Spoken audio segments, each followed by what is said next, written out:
Chhota Udepur LCB પોલીસે eco કારમાં લઈ જવાતા દારૂના જથ્થા સાથે બે ખેપિયાઓને ઝડપી પાડ્યા છે।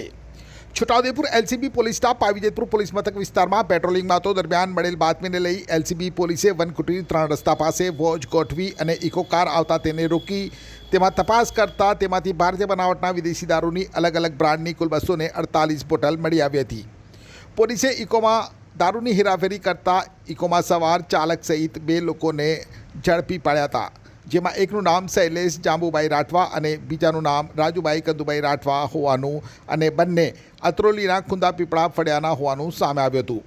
પોલીસે દારૂનો જથ્થો, ઇકો કારની કિંમત અને અંજરતીમાંથી મળી આવેલ રોકડ મળી કુલ ₹3,49,320નો મુદ્દામાલ જપ્ત કરી અને ઝડપાયેલ બંને શખ્સો સહિત દારૂની હેરાફેરીમાં સંડોવાયેલ ગોગાદેવના દામા તેરસિંહ રાઠવા સામે પ્રોહિબિશન એક્ટ હેઠળ ગુનો દાખલ કરી અને દામા તેરસિંહ રાઠવાની ધરપકડના ચક્રો ગતિમાન કર્યા છે।